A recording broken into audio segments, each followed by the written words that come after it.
নিজের পথের কাঁটাকে উপড়ে ফেলে দিয়ে কিভাবে একাই রাজত্ব করে খেতে হয় তা কিন্তু আমাদের সমাজে কিছু মানুষ খুব ভালোই জানে। তাদের উদ্দেশ্যে আসলে কিছুই বলার নাই, শুধু একটা কথাই বলার আছে যে কতদিন কিংবা কতকাল কিংবা কত সময় ধরে তারা এইভাবে রাজত্ব করে খেতে পারবে।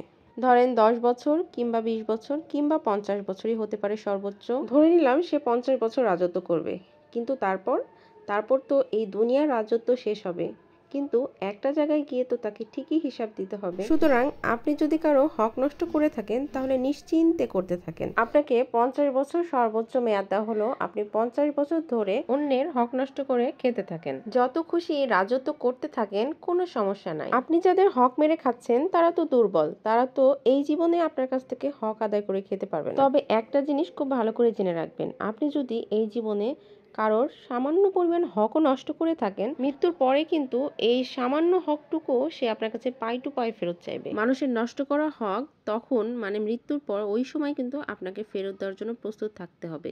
কি তখন দিতে পারবেন তো ফেরত? তো হ্যালো এভরিওয়ান, কি অবস্থা, কেমন আছেন সবাই? আমি যে কথাগুলো বললাম এরকম ঘটনা কিন্তু আমাদের সমাজে অহরহ ঘটছে। আমাদের সমাজের চিত্রটা বর্তমানে এমন হয়ে গেছে, যারা এই সমাজে একটু শক্তিশালী কিংবা ক্ষমতাবান তারা তাদের সম অবস্থানে কিছু দুর্বল মানুষের উপর তারা তাদের পাওয়ার দেখাচ্ছে এবং তাদের হক নষ্ট করছে।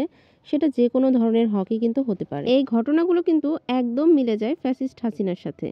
সো এখনো কিন্তু ফ্যাসিস্ট এই দেশ থেকে পুরোপুরি যায়নি, আমাদের সমাজ থেকেও যায়নি, কারণ প্রত্যেকটা সেক্টরেই কিন্তু ফ্যাসিস্ট বিদ্যমান। তবে সবকিছুর কিন্তু একটা শেষ বলে কথা আছে, সেটা হাসিনাকে দেখে কিন্তু আমরা প্রমাণ পেলাম। আসলে কষ্টের কারণটা হচ্ছে যাদের সাথে এই ধরনের ঘটনা ঘটে তাদের আসলে অনেক সাফার করতে হয়, কষ্টটা আসলে তাদেরই হয়, তাদেরকেই আসলে সকল বিপদ মাথার উপর নিয়ে চলতে হয়। যাই হোক, এই সকল ব্যাপারে আল্লাহ তাআলা আমাদের সবাইকে হেদায়েত দান করুক। আজকে আমি চিংড়ি মাছ ভুনা করছি। এই মাছগুলো হচ্ছে নদীর মাছ, নদী থেকে নদীর মাছ এনেছিল, তার মধ্যে এই বড় বড় চিংড়িগুলো ছিল, তাই ভাবলাম এইগুলো আজকে আলাদা করে ভুনা করে নেই। তো দেখতেই পেলেন কিভাবে আমি মাছের মশলাটা কষিয়ে নিয়েছি, বানিয়ে নিয়েছি। মাছের সব মশলাগুলো আজকে পেঁয়াজ এগুলো একটু বেটে নিয়েছিলাম ব্লেন্ডারে, বেটে নিয়ে তারপরে মশলাটাকে খুব ভালো করে কষিয়ে নিয়েছি।